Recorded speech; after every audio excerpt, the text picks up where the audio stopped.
आइए शुरू करते हैं हिंदी में। वाक्य, इसे अंग्रेजी में हम सेंटेंस कहते हैं। नहीं, बड़ी आसान शब्दों में आप लोगों ने कहा शब्दों के समूह को वाक्य कहते हैं, लेकिन थोड़ा सा एक शब्द इसमें बदलाव करना चाहूंगा। शब्दों के सार्थक समूह को वाक्य कहते हैं। शब्द हो लेकिन शब्द का क्या हो, अर्थ हो। अच्छा है, आप लोगों को पता है इस सब का बाद उत्तर। आपने कहा शब्दों के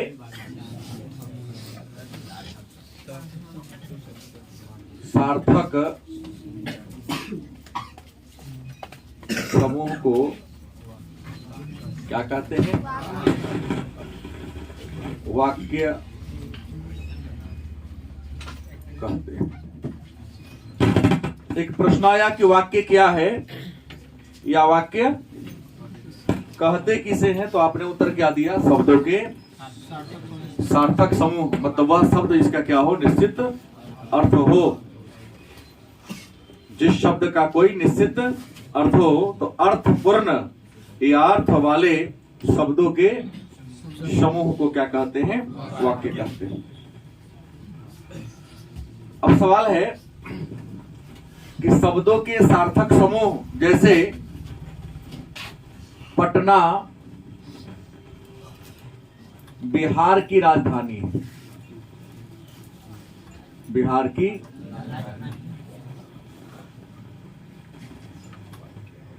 शब्द है, लेकिन शब्द ये सार्थक वाक्य लगता है सीधा। इसको कुछ लाइन को पढ़ने से कमी दिखाई दे रहा है, कोई प्रश्नवाचक चिन्ह दिखाई दे रहा है। पटना बिहार की राजधानी है या मोहन पढ़ रहा है। सभी शब्द है, कई शब्द है इसमें, लेकिन शब्दों का क्या सार्थक समूह है। शब्दों के सार्थक समूह को क्या कहते हैं, वाक्य कहते हैं। अब सवाल है, तो दूसरा प्रश्न आपके मन में होगा कि वाक्य के अंग कौन कौन है। वाक्य के अंग, शब्दों के सार्थक समूह को वाक्य कहते हैं, तो वाक्य के अगर अंग की बात करते हैं तो वाक्य के मात्र 2 अंग होते हैं। वाक्य के अगर अंग की बात करें तो वाक्य के कितने अंग हैं, वाक्य के 2 अंग होते हैं। पहला है उद्देश्य। पहला क्या है, और दूसरा क्या है, विधेय। दूसरा क्या है, वाक्य किसे कहते हैं, परिभाषा आपने जान लिया। शब्दों के सार्थक समूह को वाक्य कहते हैं। और वाक्य के अंग कितने हैं, तो 2 अंग होते हैं। वाक्य के कितने अंग हैं, वाक्य के 2 अंग हैं। पहला का नाम क्या है, उद्देश्य, दूसरा का नाम क्या है। तो प्रश्न का उद्देश्य क्या है, तो हर वाक्य में किसी न किसी के बारे में कुछ कहा जाता है। जैसे मोहन खाता है, तो खा कौन रहा है, तो उद्देश्य का डिफिनीशन क्या होगा, तो होगा वाक्य में जिसके बारे में, जिसके बारे में चर्चा किया जाए। तो किसी वाक्य में जिसके बारे में चर्चा किया जाता है, मतलब कहा जाता है, उसी को क्या कहते हैं, उद्देश्य कहते हैं। वाक्य का उद्देश्य, जैसे मोहन पटना जाता है, तो वाक्य का कहने का उद्देश्य क्या है कि मोहन जा रहा है, लेकिन कहाँ जा रहा है, पटना जा रहा है। तो उद्देश्य किसे कहते हैं, तो किसी वाक्य में उद्देश्य का मतलब क्या होता है, तो किसी वाक्य में जिसके बारे में, किसी व्यक्ति के बारे में, किसी स्थान के बारे में, किसी जगह के बारे में अगर कहा जाए, तो जिसके बारे में कहा जाए उसी को क्या कहते हैं। जैसे मोहन पटना जाता है, या पटना बिहार की राजधानी है।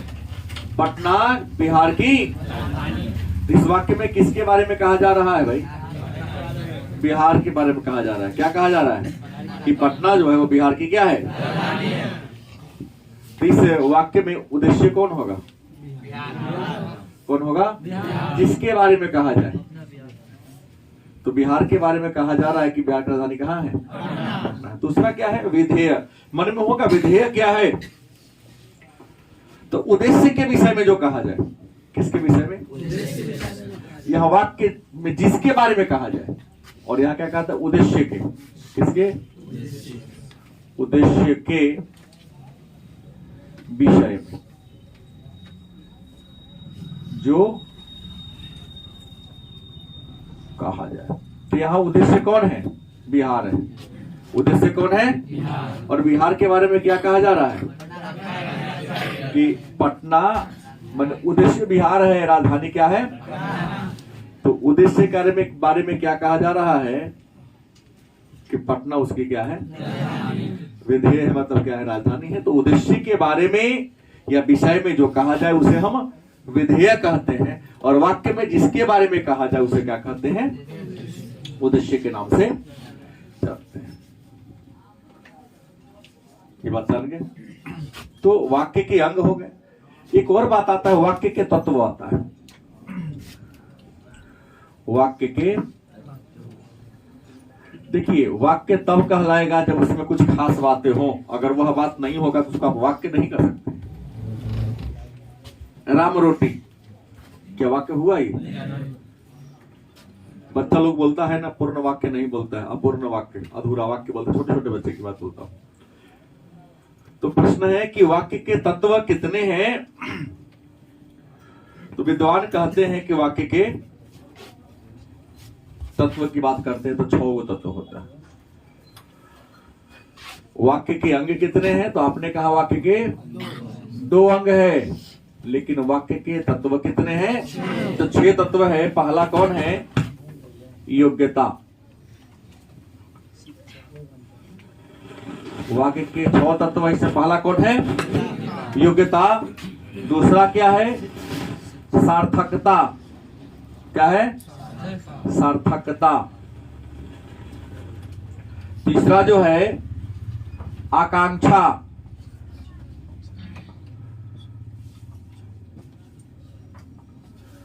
आकांक्षा जिसको पूर्णता भी कहते हैं। पूर्णता सबके बारे में चर्चा होगी। चौथा होगा निकटता।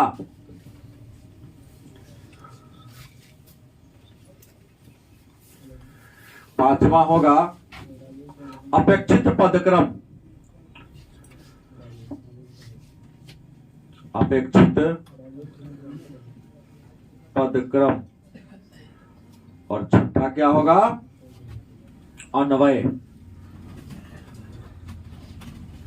मतलब एक बात आया कि वाक्य के तत्व की बात हमने कहा कि वाक्य में कितने तत्व हैं या वाक्य के तत्व कौन कौन है। तो यहां पर एक बात क्लियर हुआ कि वाक्य में कितने तत्व हैं? 6 तत्व हैं। अभी वाक्य के प्रकार में नहीं बताया हूं। रियल में वाक्य के तो 2 ही प्रकार होवे करता है। 2 आधार पर वाक्य का वर्गीकरण किया गया है। तो वाक्य के तत्व कितने हैं? 6 तत्व हैं। पहला क्या है? योग्यता। मन में प्रश्न होगा योग्यता का मतलब क्या होता था? हर वाक्य में, वाक्य मतलब के लाइन आपके शब्दों में, हम तो हिंदी पर इससे वाक्य बोल रहा हूं, अंग्रेजी में सेंटेंस कहते हैं।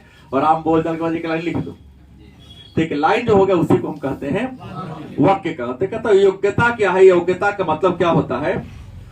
तो हर वाक्य में एक प्रसंग के अनुसार अर्थ छिपा रहता है। अब जो भी लाइन पढ़ते हैं, शुरू करते हैं जहां पूर्ण विराम होता है वहां पर जाके क्या होते हैं? देखिएगा, पूर्ण विराम तब दिया जाए, वहीं पर दिया जाता है जहां लाइन अर्थ पूर्ण हो जाए। जब तक पूर्ण नहीं होगा तो अल्प विराम दिया जाएगा। पूर्ण विराम मतलब सीधी लकीर को पूर्ण विराम कहते हैं, इसको अल्प विराम कहते हैं। गलत कि सही? चाहे वह हिंदी में हो या अंग्रेजी में हो। अंग्रेजी में होगा तो इसको कोमा कहते हैं। उसको कौन बताएगा जी? Full stop. Very good. मैंने पूरा पूरा रुक जाना है। फुल माने पूरा, स्टॉप मन रुको मैंने लाइन पूरा हो गई। गलत सही? तो प्रश्न है कि जैसे हमने हिंदी में कई कविता आपको पढ़ाया, तो दोहा मैंने कई बोला। गोस्वामी तुलसीदास के भी रचना को हमने पढ़ा, सूरदास की रचना को भी पढ़ा, मलिक मोहम्मद जायसी की रचना को भी पढ़ा या नहीं पढ़ा? सूरदास के बारे में क्या पढ़ा? जेबत श्याम नंद की कन्या, हो गया, एक लाइन हो गया पूरा, है ना? जेबत श्याम नंद की कन्या, देखो वहां पूर्ण विराम दिया गया होगा कि भगवान कृष्ण अपने पिता नंद की गोद में बैठकर भोजन कर रहे हैं, खाना खा रहे हैं। फिर सेकंड वाक्य कहता है, कछुक खात कछु धरनी गिरावत छवि ने रखत नंद रनिया। वाक्य पूरा हो रहा है, तब पूर्ण विराम होगा वहां।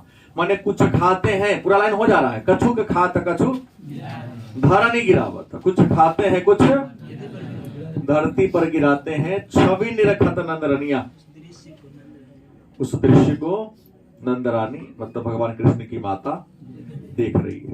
यहाँ कहा पूरा हो रहा है कि कछुक खात कुछ धरनी गिरावत, यहाँ पर रुक रहा है, वहां अल्प विराम होगा। देखिए, तो योग्यता का मतलब होता है कि हर वाक्य में प्रसंग के अनुसार जो प्रसंग की जो क्षमता होती है, उसी प्रसंग की क्षमता को क्या कहते हैं? योग्यता कहते हैं। जब तक पूर्ण विराम का प्रयोग तभी किया जाता है जब जो कहना चाहता लाइन में पूरा कहा जाए। नहीं होगा तो वहां पूर्ण विराम नहीं जाएगा, उससे पहले अल्प विराम से भी दिया जाएगा। उसके बाद क्या है? सार्थकता।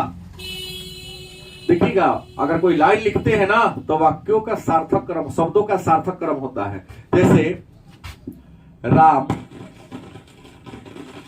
पटना जाता है, ये सार्थक हो गया। कोई लिख देगा पटना राम है जाता, बतवा तो वे गलती कहां हो रहा है? या इसी कहते जाता राम पटना है। सार्थकता का मतलब हो गया कि किस शब्द को कैसे रखना है, क्या जी, ताकि आसानी से सब समझ ले। तो वाक्य की सार्थकता का मतलब है कि राम पटना जाता, ये होगा सार्थकता हो गई इसकी। है कहां रखना है, जाता कहां रखना है, पटना कहां रखना है, राम कहां रखना है। अब बात तो वही है, गांव वाली कहावत हो गई नहीं, सही बोलोगे तो नाच में जोकर लोग कहता है, पिताजी कहते हैं जाके कहिएगा हमारे मम्मी के हस्बैंड है, कुटाई करेंगे। शब्द तो वही हुआ ना, आपके पिताजी कौन है? तो आपके मम्मी का हस्बैंड हो गया, लेकिन कहिएगा वो इसलिए कहिए ना तो मार जूता के देश कर देंगे। गलत करेगा, सही बोलेगा? सही बोलेगा। रिश्ता तो ही कहा आपने, लेकिन वहां पर क्या उल्टा सीधा कह दिए। रहीम जी वाला दोहा, रहीमन जिह्वा बावरी कही गई सरग पतार, आपो तो कई भीतरी गई जूती खात कपार। ये जुहवा है बावरी के समान है, कह के कुछ बड़बड़ा लेता है, कह के तो अपने अंदर चला जाता, सुरंग में चला जाता है, लेकिन जूता कौन खाता है? सिर को खाना पड़ता है। तो बात को नाप तोल के बोलना चाहिए, नहीं तो क्या होगा, काम बहुत उल्टा सीधा हो सकता है। तो प्रश्न है कि राम पटना जाता है, सार्थकता इसकी हो गई है कि पटना राम है जाता, बात तो वही कह रहा है, लेकिन न लिखने में अच्छा लग रहा है न बोलने में अच्छा लग रहा है। तो इसकी क्या होगी? सार्थकता। उसके बाद अगला बात कहता है पूर्णता। वाक्य में तीसरा जो तत्व है कौन है? आकांक्षा। आकांक्षा को मैंने याद रखो, वाक्य हमेशा पूर्ण होनी चाहिए। नहीं मैं सोऊं, नहीं पूर्ण नहीं, अपूर्ण है अभी बात। मैं सोने जा रहा हूं, मैंने कोई भी लाइन बोलो तो क्या बोलो? पूर्ण बोलो, क्योंकि लाइन या वाक्य को पूरा पूरा कहोगे तभी उसका वास्तविक अर्थ का ज्ञान होगा, अन्यथा ज्ञान नहीं होगा। तो आकांक्षा या पूर्णता का मतलब होता है कि वाक्य हमेशा पूर्ण होनी चाहिए। ऐसा लाइन मत बोल दो कि उसमें कुछ प्रश्न छिपा हुआ हो, क्योंकि प्रश्न छिपा हुआ होगा तो वाक्य पूर्ण कभी नहीं होगा। तो वाक्य हमेशा क्या पूर्ण होना चाहिए। उसके बाद निकटता, याद रखेंगे वाक्य में जिन शब्दों का प्रयोग कर रहे हैं वह शब्द मिलते जुलते होने चाहिए। गलत कि सही? जैसे हम अगर कह दे कोमल शिवानी तू है कोमल, नहीं कल खोज रही थी वो तोर दोस्त, कहती ना मुजफ्फरपुर नहीं रहती है हॉस्टल में, वही हम बोले भगा दिए उसको। हमने कहा निकटता का मतलब क्या हो गया कि वाक्य कोई बना रहे हैं तो उसमें उसी शब्द का चयन करना है जो शब्द उसके लायक हो। जैसे लिखना हो कि हमारे शब्दकोश में 5000 शब्द हैं, हमारे शब्द कोश में कितना 5000 क्या है शब्द है, या हमारे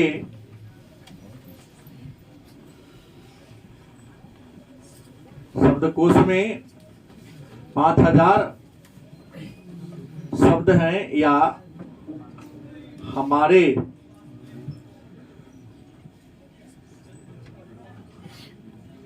शब्दकोश में 5000। अब टेंशन वाला बात आ गया यहाँ पर, अब पता नहीं चलेगा कि अब शब्दकोश में ये शब्द का करे या इसका करे या इसका करे। आप तो हम बिना जाने की कौन सा है, लेकिन मारता है कोई ऊपर नीचे सब मार देता है, पर निकटते होने चाहिए। मतलब हमारे शब्दकोश में 5000 क्या शब्द है, तो इन तो कोश में कथी हो, ये नहीं होगा। जब होगा तो ये होगा, की होगा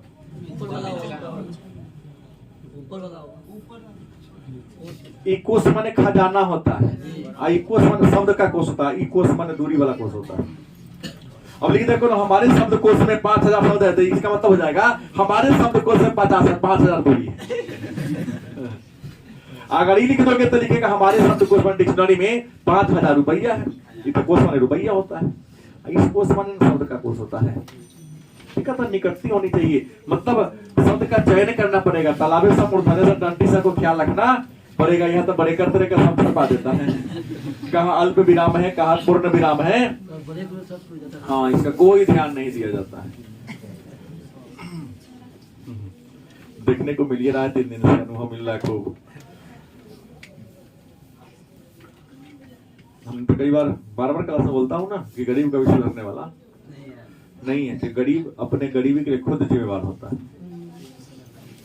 सरकार कुछ भी चाह ले उसकी स्थिति में कभी सुधार, क्योंकि आगे बढ़ने की उसके अंदर चेतना ही नहीं, प्रेरणा ही नहीं। कल की क्लास में एक बच्चा कह रहे सर जी कब जाने चाहिए भैया पढ़ ले हमारा क्लास गरीब क्या कर हल्ला कर रहा है। आदत तो ही बोले चलिए तो बाप के बोला भाई जी हो, क्या देर शांत हुआ। टीचर ने कहा सर ना सरकारी बैंक से बोला करने दीजिए, हल्ला कर रहा है, आइए जाइए। कितना अच्छा है, पकड़े लेकर बैठना पड़ेगा, टेबल मिलेगा, कुर्सी मिलेगा, बैठिएगा ना हो पढ़ाई नहीं समझे। उसका जो एक्टिविटी वो करेगा, हमारा जो एक्टिविटी है मैं करूंगा। सरकार आपको अच्छे लोगों को भेज रही है, लेकिन फिर भी आप पढ़ने को तैयार नहीं है। फिर वहां से आएगा तो मैंने उस समय 10 रुपया देगा, मैं जानता हूँ, फिर हमसे पढ़ेगा। और वही आदमी वहां जा रहा था वैल्यू नहीं समझ रहा है, मतलब वही बात हो, घर के मुर्गी दाल बराबर हो रहा है। क्योंकि आदमी मैं बोला ना वैल्यू उसी का जहां पेमेंट करना होता है ना, वहां वो वैल्यू दिया जाता है। घर में मिठाई बना हो, समोसा बना हो तो निमन न लगे कि ना, रसगुल्ला छील के खाते हैं। अब होटल में तो बड़ी स्वादिष्ट लगता है, क्योंकि वहां पेमेंट करना पड़ता है। गलत है सही? अब सवाल है निकटता का मतलब समझाने गए, अपेक्षित पदक्रम। देखो वाक्य जब भी बनाना तो पदों का क्रम निश्चित होनी चाहिए, देखने में सुंदर लगेगा। और आप लोग तो ऐसा होशियार है कि शुरू कोनो लाइन यहां से करते हैं, यहां पर छोड़ते हैं, और कोनो यहां से शुरू किए इमे पर छोड़ दिए, फिर यहां से यहां। तो पद का क्रम निश्चित होनी चाहिए ताकि देखने में क्या सुंदर लगे। देखिए ना किताब लिखता है एकदम दोनों का लाइनिंग सीधा सीधा होता है। आप लोग लिखने क्रम में कोनो यहाँ तक पहुंच, कोनो तो यहाँ तक मूछ है, पोछ मोछ शब्द का प्रयोग करते रहते हैं। नहीं, एकदम सुंदर सुंदर करने के लिए गोला गोला होना सब देखने में अच्छा लगेगा। और अंत में क्या, अवन्य। इस वाक्य में जिन जिन शब्दों का प्रयोग करते हैं उन सभी शब्द का अर्थ उस वाक्य के अनुसार होना चाहिए, जो मैंने अभी लिख के दिखाया। अब दूरी वाला में तो कौन कोस लिखना है। अब मेरा हिस्सा है, तो अंश मतलब हिस्सा होता है। अंश मतलब क्या होता है, तो अपर अनुस्वार तलावे सभी माने अंश होगा। अपर अनुस्वार मूर्धन्य सा मतलब अंश होगा। अपर अनुस्वार दंडी सा का मतलब अंश होगा। तो उस जमीन में मेरा हिस्सा है। अब अंश में कौन सा लिखोगे। अब इतना तो पता ना, हमने जानता हूं, लेकिन इतना पता है तो कोनो सये नहीं लिख दे भाई, लागत कर दिए कोनो तो सये।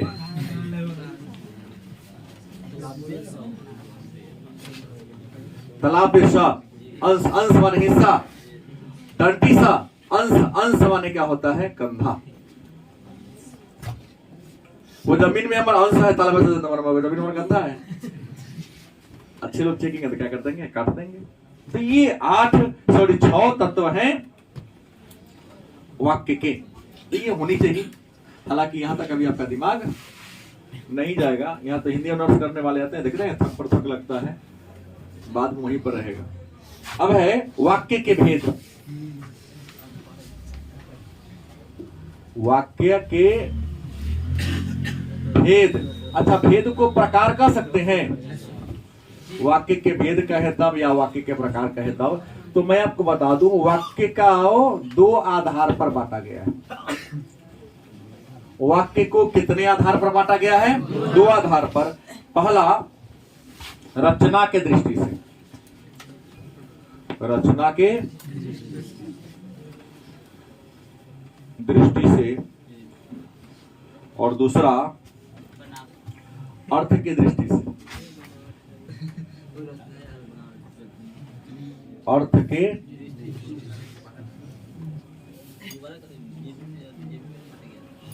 मतलब वाक्य को के प्रकार की बात करते हैं तो वाक्य के कितने प्रकार हैं। तो वाक्य के प्रकार को छोड़ दो, वाक्य का वर्गीकरण 2 आधार पर किया गया है। पहला रचना के आधार पर, और दूसरा रचना के आधार पर वाक्य के 3 भेद हैं। रचना के आधार पर वाक्य के पहला सरल वाक्य, सरल। दूसरा मिश्र वाक्य, बात तुम्हारा भी ठीक है। और तीसरा क्या है, लिखा गया है पहले ही, संयुक्त वाक्य। रचना कहो तब, चाहे बनावट कहो तब, कोई अंतर। इसका अंग्रेजी में भी यूज कर सकते हैं। तो रचना के दृष्टि से वाक्य के कितने भेद हैं, 3 भेद हैं। पहला कौन है, सरल वाक्य। दूसरा, तीसरा कौन है। अब कहावत है कि सर सरल वाक्य किसे कहेंगे, तो बड़ी आसान परिभाषा होगा, जिस वाक्य में एक ही क्रिया हो। जिस वाक्य में एक ही क्या हो, क्रिया हो। क्रिया माने काम, क्रिया माने जिस वाक्य में कितने क्रिया हो, तो वैसे वाक्य को क्या कहोगे आप, वेरी गुड, सरल वाक्य कहेंगे। जिस वाक्य में कितने क्रिया हो, क्रिया माने काम, उसे क्या कहोगे आप, सरल वाक्य कहेंगे। जैसे ठीक है, हल्का लिखो ना, जगह कम है। राम खाता है। तो इसमें देखिए 2 बात है, कर्ता भी है और क्रिया भी है। गलती सही, इस वाक्य में ये वो कर्ता है, वो क्या है, तो एक प्रश्न पूछूं, कौन बताएगा। राम आम खाता है, और में कर्ता कौन है, क्रिया कौन है, राम। क्रिया क्या है, खाना या खाता। क्रिया हाथ में डाल दीजिए, बहुत अच्छा बात, खुशी हुई आप लोगों से बात करके आज। राम खाता है, इसमें अगर कर्ता एक राम है तो क्रिया भी खाता है, क्योंकि राम के खाने का, अकेला राम ही खाने का काम कर रहा है। क्रिया भी एक है। तो जिस वाक्य में क्या हो, खाने वाली क्रिया हो रही है, तो उसे क्या कहेंगे अब, सरल वाक्य कहेंगे। मोहन पढ़ता है, सोहन जाता है, सीता गाती है, वह नाचता है, नहीं होगा। कभी कही थे अब होते क्या है ना, रामिट्स होगा। हमारा अंग्रेजी ना आता है, इसलिए ना बोल रहा हूँ।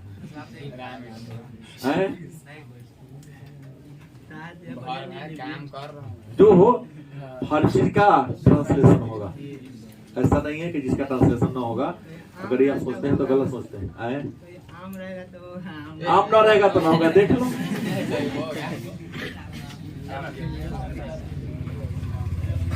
दूसरा कौन है, मिश्र वाक्य। उम्मीद है समझ गए होंगे कि जिस वाक्य में कितने क्रिया हो, क्या कहोगे। दूसरा कौन है, मिश्र वाक्य। क्या होगा, जिस वाक्य में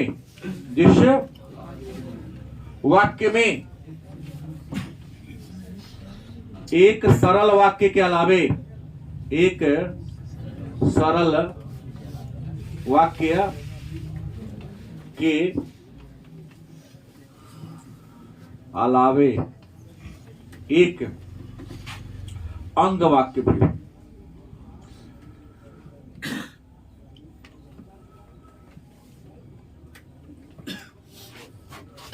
मैंने एक सीधा लाइन है, छोट लाइन है, और एक छोट का एक और लाइन घुसा दिया हूं। तुम लोग का मिश्र बने का थी, मिलल जुलल। मिश्र का मतलब क्या होता है, अगर में दो गो वाक्य सरल वाक्य होगा तो संयुक्त हो गया। कहता जिस वाक्य में एक सरल वाक्य के अलावे एक अंग वाक्य भी हो, लेकिन इसमें है एक क्या होगा, प्रधान, और दूसरा क्या होगा, गौण।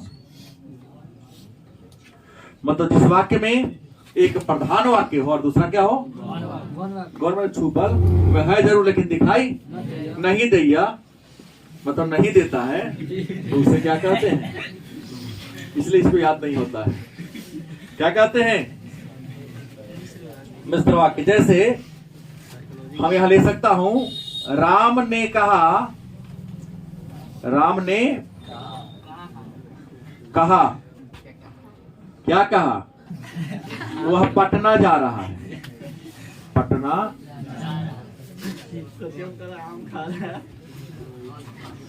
देखो, राम ने कहा सरल वाक्य, राम ने कहा, क्या कहा, तो वह, यह वह शब्द का प्रयोग किसके लिए हुआ है, राम के लिए हुआ। तो राम ने लिखा, यहां वह जो है प्रोनाउन है, मतलब सर्वनाम है। नहीं, प्रोनाउन उस शब्द को कहते हैं जो शब्द संज्ञा के बदले संज्ञा के जगह पर यूज होता है।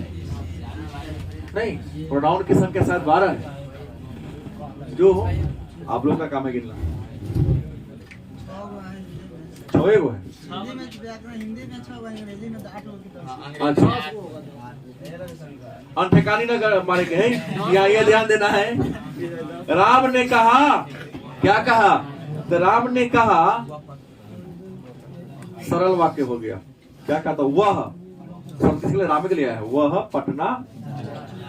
तो एक प्रधान वाक्य हो गया, राम ने कहा, और दूसरा वह पटना, इधर गौण वाक्य हो गया ना, छुप गया ना। यहाँ कहा तो वह शब्द राम के लिए आया है, लेकिन जो कमजोर होगा बुझाएगा, वही लिख दे। तो जिस वाक्य में एक सरल वाक्य के अलावा एक अंग वाक्य हो, तो यहाँ के बाद क्या है, अंग है, वह के बाद जो आया क्या है, तो इसको क्या कहोगे आप, मिश्र वाक्य के नाम से जानते हैं। यह एक और पूछता है, आप चाय पिएंगे या दूध लाओ, आप चाय पिएंगे या मैंने चाय ना पिए दूध पीजिएगा ना, कहा तो चाह रहा है कि अगर चाय पीते तो गुड़ ना, तो दूध आप ला, तो दूध पे लीजिएगा। और तीसरा कौन है, संयुक्त वाक्य। तो मिश्र वाक्य का परिभाषा होगा, सरल व मिश्र वाक्य के संयोग से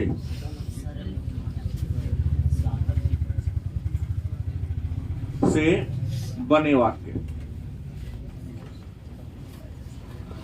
हमने कहा सरल। सरल का मतलब क्या होता है? सीधा। सरल का मतलब क्या होता है?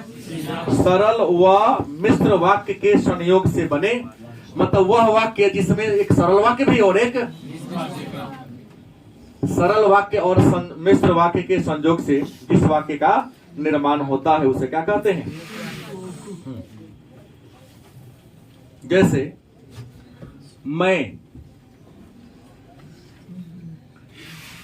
खाना खाकर सोया। मैं खाना खाकर, सरल वाक्य है, लेकिन कि मेरे पेट में दर्द हो गया। मेरे पेट में क्या हो गया? दर्द शुरू हो गया, लिख सकते हैं। देखो, मैं खाना खाकर सोया, गलत सही। कि जोड़ने के सेंस में आ रहा है कि जो यहां पर लिए हैं कि हो चाहे और शब्द जोड़ दिया हो या शब्द जोड़ दे, शब्द दोनों वाक्यों को मिश्र और सरल वाक्य क्या कर रहा है? जोड़ रहा है। मैं खाना खाकर सोया कि मेरे पेट में दर्द शुरू हो गया। मतलब इस प्रकार के यदि वाक्य रहे तो आप क्या कहोगे? यहाँ संयुक्त वाक्य है। संयुक्त का मतलब मिला जुला वाक्य। गलत या सही? अब हमको लगता है आप लोग समझ गए होंगे कि रचना के दृष्टि से शब्द के वाक्य के 3 भेद है। नाम क्या है? सरल वाक्य, मिश्र वाक्य, आसान है। लेकिन अर्थ के दृष्टिकोण से अगर बात करें तो अर्थ के दृष्टिकोण से वाक्य के गलत 8 भेद है और रचना की दृष्टि से, लेकिन अर्थ हर वाक्य का कोई ना कोई क्या होता है? अर्थ होता है। तो अर्थ के दृष्टिकोण से वाक्य का क्या होता है? 8। पहला है विधिवाचक। विधि वाचक वाक्य। दूसरा क्या है? निषेध वाचक वाक्य। तीसरा आज्ञावाचक, आज्ञा वाचक वाक्य। चौथा प्रश्न वाचक वाक्य। पांचवा विस्मय वाचक, विस्मय वाचक वाक्य। छठा संदेहवाचक, संदेह वाचक वाक्य। सातवां इच्छा वाचक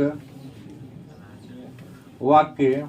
और 8वां संकेत वाचक, संकेत वाचक वाक्य। प्रश्न है, अर्थ के दृष्टि से चाहे अर्थ के आधार पर वाक्य के कितने भेद हैं? पहला क्या? विधिवाचक। पहला क्या है? कहता है विधिवाचक वाक्य क्या है? तो जिस वाक्य से एक काम का होने का बोध हो, किसी न किसी, जिस वाक्य से किसी न किसी एक काम के होने का क्या हो। जैसे उसने किताब को पढ़ा, ये काम हुआ ना। उसने रोटी को खाया, उसने वृक्ष से फल को। तो जिस वाक्य से अगर कोई न कोई एक काम को करने का क्या हो, एक हो चाहे अनेक हो, लेकिन कम से कम कएगो? एगो काम करने का क्या हो, बोध हो, तो उसे आप क्या कहोगे? निषेधवाचक। तो जिस वाक्य से किसी काम के न होने का बोध हो, मैं नहीं खाऊंगा, मैं नहीं पढ़ूंगा, मैं नहीं सोऊंगा, क्या सो? जिस वाक्य से किसी काम के न होने का बोध हो उसे क्या कहोगे आप? निषेधवाचक।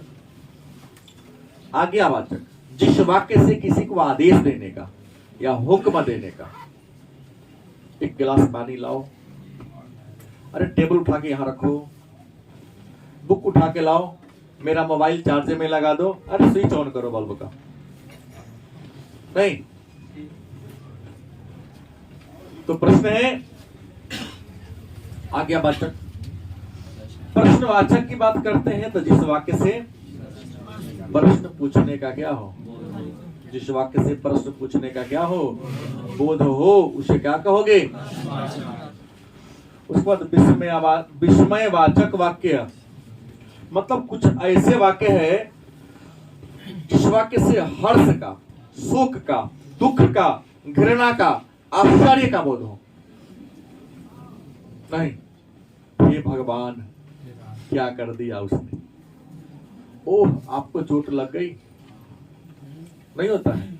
और विस्मयवादी जो इसका चिन्ह होता है, मैं आपको बता दूं, इस वाक्य में हमेशा पूर्ण विराम का नहीं, गलत सही, निषेधवाचक में भी इसका ही प्रयोग होगा।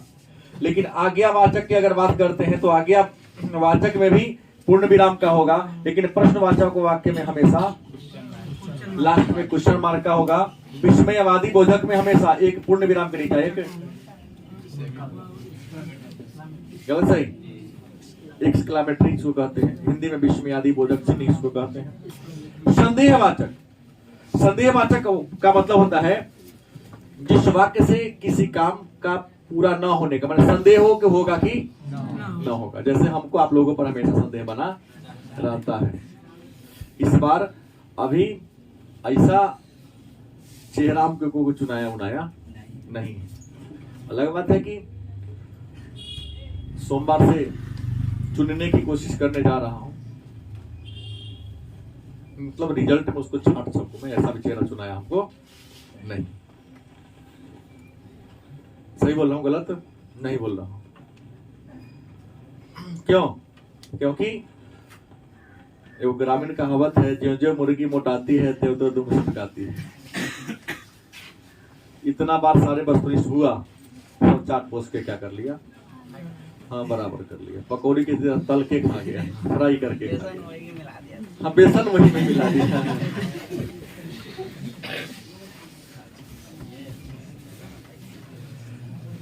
इच्छावाचक क्या है? जिस वाक्य में किसी काम की इच्छा या शुभकामना होने का बोलता है कि हमारी इच्छा है कि आप परीक्षा में सफल हो, हमारी शुभकामना है आपकी यात्रा क्या हो सफल हो। तो जिसमें इच्छा या शुभकामना होने का बोध उसे क्या कहते हैं? इच्छावाचक। अंत में संकेतवाचक, मतलब एक वाक्य में जब दूसरे वाक्य के लिए संभावना व्यक्त किया जाए, मतलब एक वाक्य से दूसरे वाक्य की संभावना, मैं पढ़ता तो अवश्य पास होता,